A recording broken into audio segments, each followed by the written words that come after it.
পেরেছে। আপনি যত যাই বলেন কোন, কে মাথা নোয়াতে চায়? আল্লাহ মানুষকে আশরাফুল মখলুকাত তৈরি করেছেন, সৃষ্টির শ্রেষ্ঠ জীব। সৃষ্টির শ্রেষ্ঠ জীব তো মাথা নোয়াতে জানে না।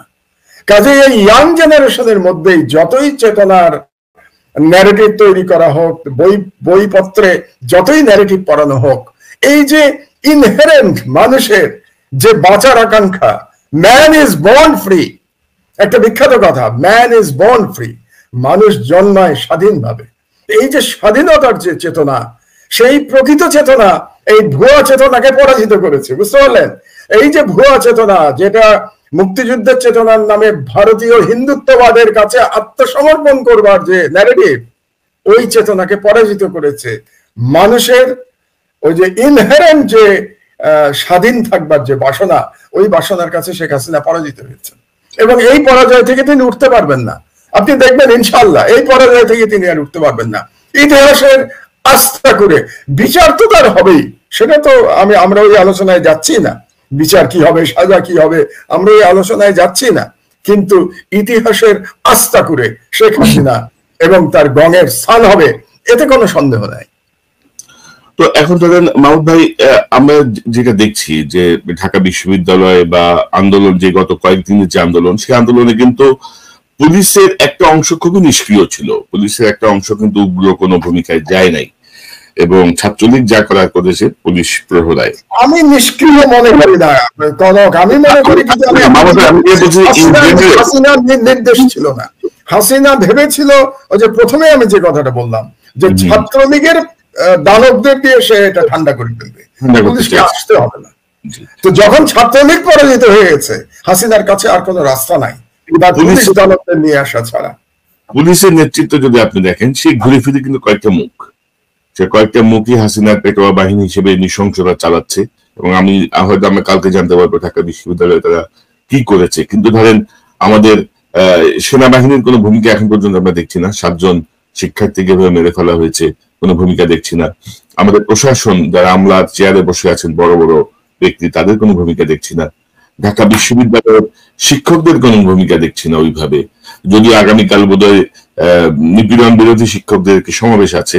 আমি একটু ভূমিকা দেখছি, প্রফেসর আসিফ নজরুল আর প্রফেসর গীতিহারা, ওনারা দেখলাম আজকে তারা নেমেছেন এবং 2 জন ছাত্রকে থানা থেকে ছাড়িয়ে নিয়ে এসছেন, আমি সেখানে তর্কাতর্কি দেখলাম। তো কাজেই একটা খুব ক্ষুদ্র শ্রেণী, খুবই ক্ষুদ্র, আমার মনে হয় কত 10-12 জন হবে নাকি সব মিলে, বা 15 জন হবে, আমি এক্সাক্ট নাম্বার বলতে পারবো না, তাদের বিবেক জাগ্রত হয়েছে। আসিফ নজরুল অনেকদিন ধরেই কথা বলছেন, অন্যরা তেমন ভাবে কথা বলেন নাই, কিন্তু আজকে তারা আসিফ নজরুলের সাথে এসছেন, এবং আমি তাদেরকে সাধুবাদ জানাই যে তারা সংখ্যায় কম হলেও তারা বিবেকের পরিচয় দিয়েছেন। কিন্তু আমাদের এখন আমাদের সেনাবাহিনীর প্রতি মানুষের অনেক আস্থা এখনো আছে, এখনো ভালোবাসার জায়গায় আছে। এই হত্যাকাণ্ডের পরে তাদের ভূমিকা কি, তাদের এত নীরবতা, দেশপ্রেম, দেশ রক্ষা, দেশের মানুষ যদি এভাবে মারা যায়, আপনি শান্তি রক্ষা মিশনে অন্য দেশে যে কি শান্তি বিরাজ করান? আপনার দেশে ছাত্রলীগ পিটায় মানুষ মেরে ফেলতেছে, পুলিশ গুলি করে মানুষ মেরে ফেলতেছে, এগুলো কি তারা দেখছে না? কি সমস্যা কোথায়? তাদের করণীয় কি মনে করেন? প্রশাসনের করণীয়? আমি আগে পুলিশের কথাটা বলে নিই, তারপরে সেনাবাহিনীর কাছে যাব।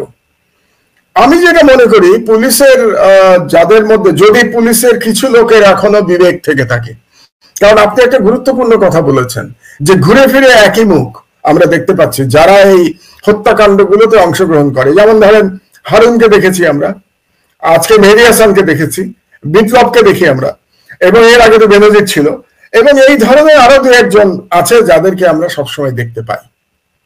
তার মানে হচ্ছে যে এদের প্রতি হাসিনার খুবই আস্থা, যে তারা হাসিনার ব্যক্তিগত খুনি বাহিনীর যে দায়িত্বটা সেটা পালন করতে পারবে। তো কাজেই পুলিশের প্রতি আমার আহ্বান, জনগণের প্রতি আহ্বানটা আমি একটু পরে দেব আর কি, হয়তো আজকের অনুষ্ঠানের একেবারে শেষের দিকে। রাজনীতি নিয়েও আমরা একটু আলোচনা হয়তো করবো, রাজনৈতিক দল নিয়ে। তো পুলিশের প্রতি আমার আহ্বান, যাদের মধ্যে এখনো বিবেক অবশিষ্ট আছে, যেমন ধরেন টিচারদের মধ্যে আজকে আসিফ নজরুল নেমেছেন। আসিফ নজরুল বয়সে আমার অনেক ছোট, তো তারা নেমেছেন, ব্যক্তিগতভাবেও তার সাথে আমার 2-1 বার দেখা হয়েছে। আমি যখন জেলে ছিলাম 2-1 বার আমার অনুষ্ঠানে তিনি এসছেন, শুনেছি আমি। তো এদের মতো পুলিশের যারা তাদের যদি বিবেক জাগ্রত হয়, তাদের করা উচিত কি জানেন?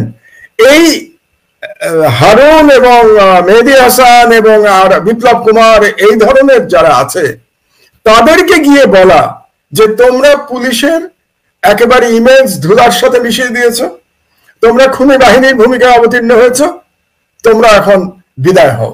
যেরকম করে সাধারণ ছাত্র ছাত্রীরা ছাত্রলীগের দানবকে হলছাড়া করেছে, আমি আশা করতে চাই, এটা হবে কি হবে না আমরা জানি না, সম্ভবত হবে না, তবু আশা করতে চাই যে পুলিশের মধ্যে বিবেক জাগ্রত হবে এবং যাদের বিবেক জাগ্রত হবে তারা অস্ত্র নিয়ে এদের সামনে যাবে, এই হারুনদের সামনে যাবে এবং গিয়ে বলবে তোমরা এই মুহূর্তে এখান থেকে তোমাদেরকে বহিষ্কার করা হলো, যেভাবে ছাত্রলীগকে বহিষ্কার করা হয়েছে বিনা অস্ত্রে। আপনি চিন্তা করেন, সশস্ত্র ছাত্রলীগের গুন্ডাদের যদি, দানবদের যদি এই ছেলে মেয়েরা বহিষ্কার করতে পারে হল থেকে, তাহলে হাতে অস্ত্র নিয়ে বিবেকবান পুলিশরা পারবে না কেন এই হারুনদের মতো ক্রিমিনাল, হারুনদের মতো দানবদের উৎখাত করতে? ওই যে আমি যে কথাটা আপনি আজকে শিরোনাম দিয়েছেন যে সব প্রতিষ্ঠান থেকে আওয়ামী দানবদের উৎখাত করতে হবে, তাহলে পুলিশের মধ্যে যে আওয়ামী দানব যারা আছে তাদেরকে উৎখাত করতে হবে। এখন সেই কাজ যদি পুলিশের মধ্যে পুলিশ পারে, তাহলে জনগণকে তার মধ্যে আর ইনভলভ হতে হবে না, পুলিশই পারবে। এখন আর্মির কথা আপনি যেটা বললেন, আর্মিতেও একই কথা প্রযোজ্য। আর্মিতেও যারা চিহ্নিত দালাল, জেনারেল সাহেব যারা আছেন বা আর্মি চিফ ওয়াকার, সে তো আত্মীয়, শেখ হাসিনার আত্মীয় সে, তো এই ওয়াকারের মতো জেনারেল, আর্মি চিফ কিংবা এই ধরনের যারা দুষ্কৃতিকারী আর্মির নামে যারা বসে আছেন, তাদের বেলাতেও অন্যান্য আর্মি অফিসার এবং সৈনিকদের বিশেষ করে যে বলা উচিত, আর্মিতে আবার খুব স্যার বলতে হয়, সিনিয়রদের স্যার বলেই বলুক যে স্যার আপনারা অনেক ক্ষতি করেছেন আর্মির, আপনারা অনেক সর্বনাশ করেছেন বাংলাদেশের, আপনারা বাংলাদেশের স্বাধীনতা বিকিয়ে দিয়েছেন ইন্ডিয়ার কাছে, আপনারা শেখ হাসিনার মতো একজন মনস্চরের কথায় আপনারা মানুষ হত্যা করছেন, আপনারা গুম করেছেন, কাজে আপনারা এই মুহূর্তে সেনাবাহিনী থেকে বহিষ্কার হয়ে যান। আপনাদেরকে বহিষ্কার করা হলো।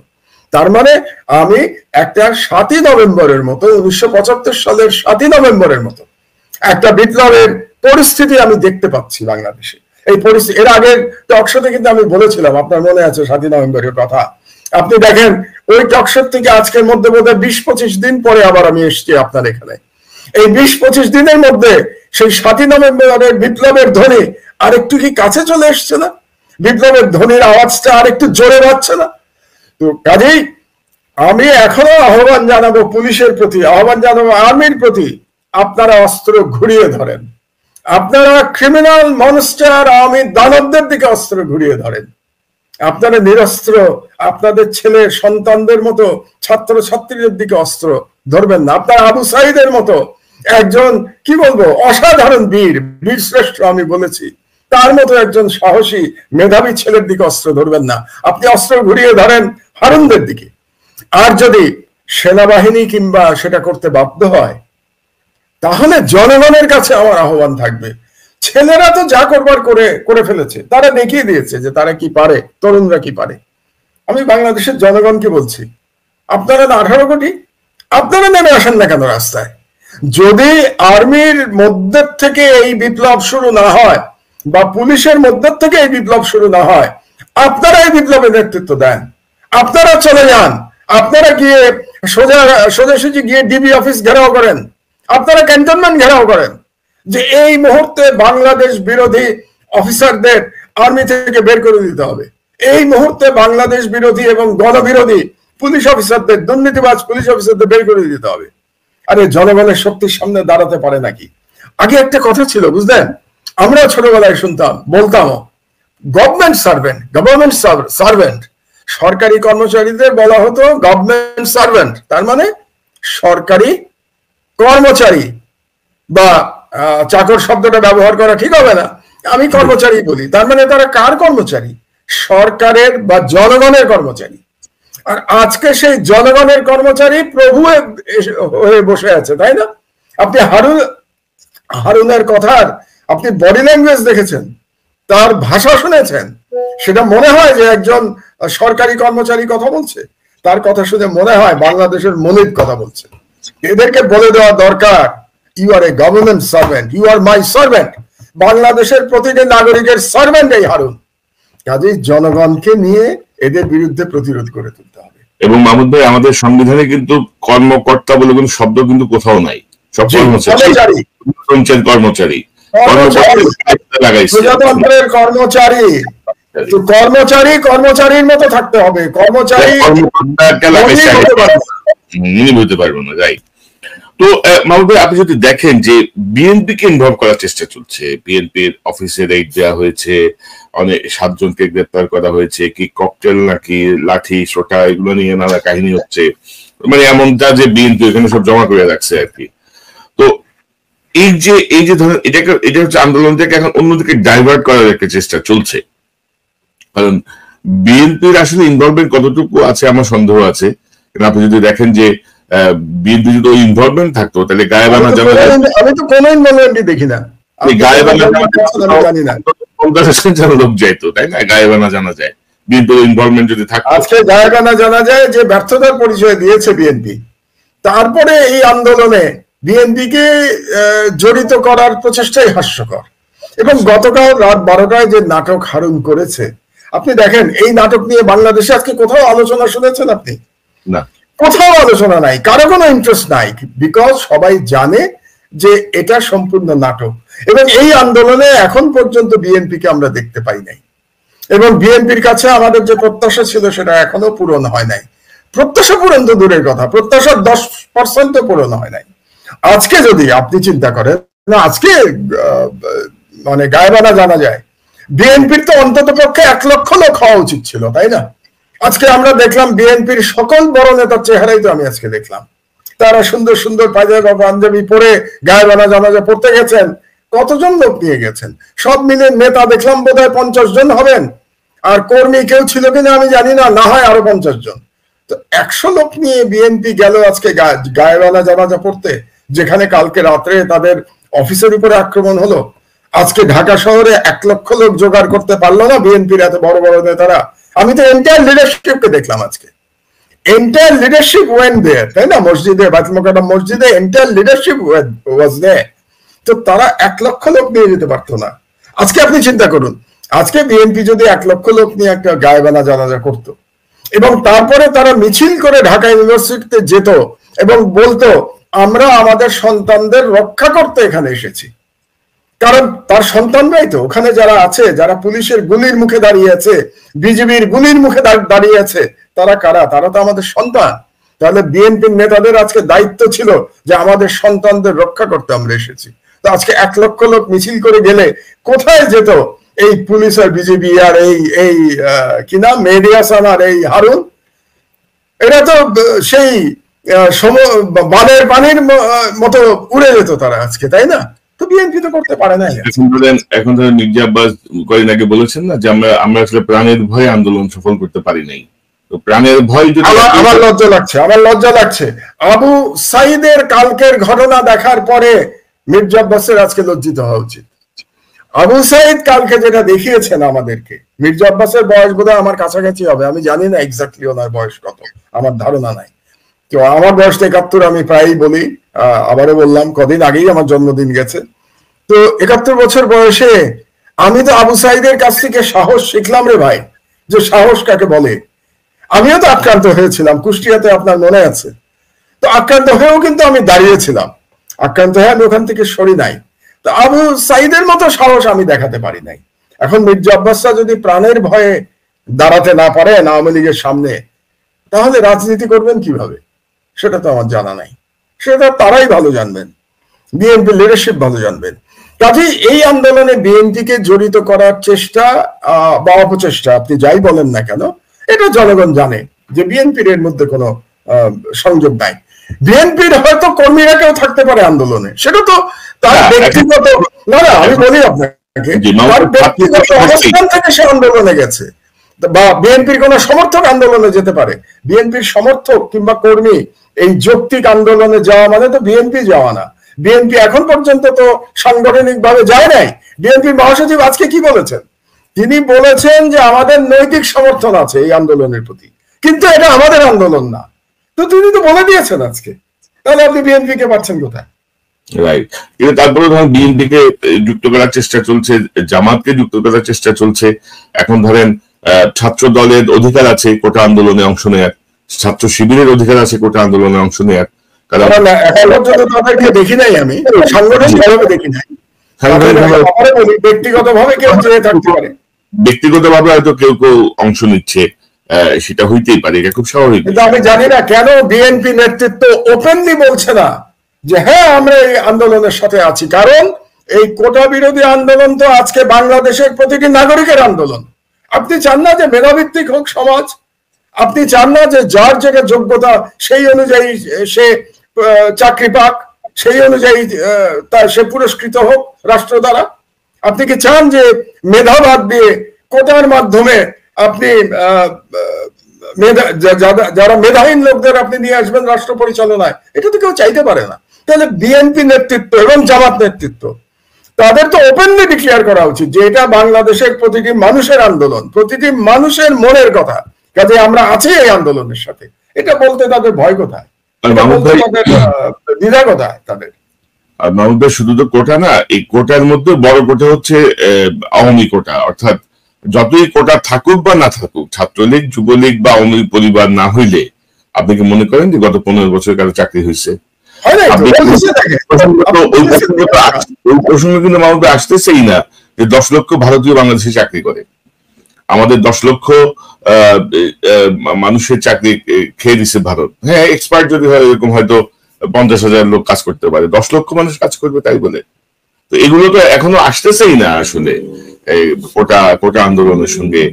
আচ্ছা, অন্য আলোচনায় যাওয়ার আগে আমি ভুলে যাব, আমি একটু বলে নেই। আমরা যখন বলছিলাম যে পুলিশ এবং সেনাবাহিনী নিয়ে আমরা আলোচনা করেছি, কিন্তু আরো দুটো প্রতিষ্ঠান সম্পর্কে আমাদের আলোচনা করা দরকার। একটা হলো বিচার বিভাগ, আর একটা হলো সচিবালয়।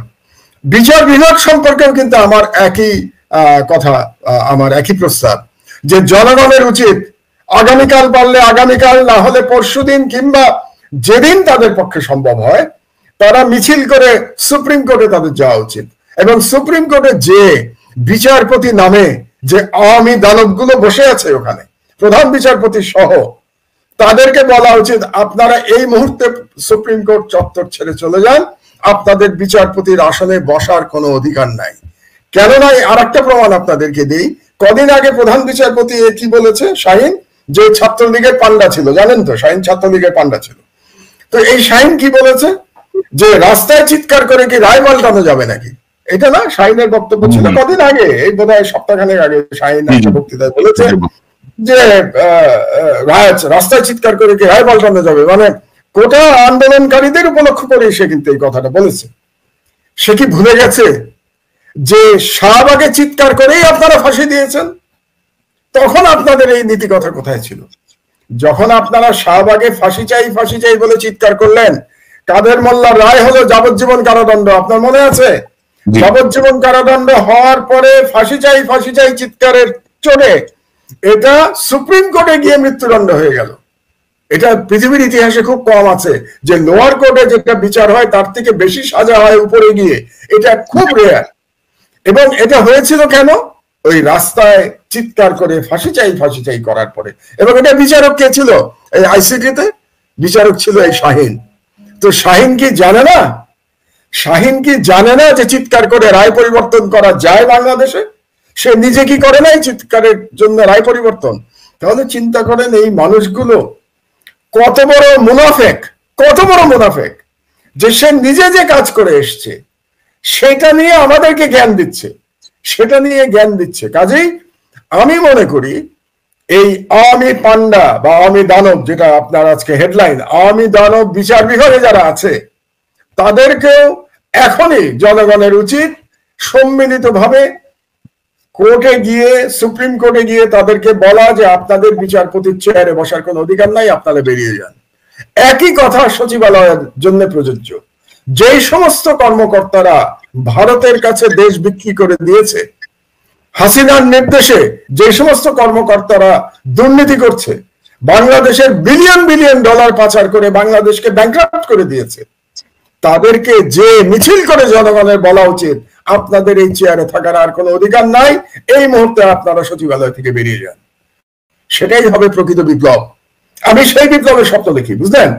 আমি জনগণকে আহ্বান জানাই, আমি সিপাহীদের আহ্বান বলছেন আমাদের প্রশাসনের একটি রোগ জারি হয়ে আছে, তা হলো ক্ষমতায় কে আসতে পারে সেই বাস্তবতা থেকে সে দলের নেতাকর্মীদের আগাম তেল দেওয়া।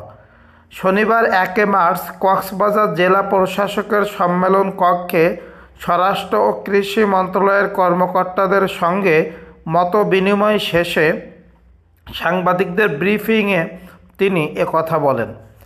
স্বরাষ্ট্র উপদেষ্টা বলেন, আমরা কোনো দলের বদান্যতায় কাজ করছি না, দেশের কল্যাণে যা যা করণীয় তাই করা হচ্ছে।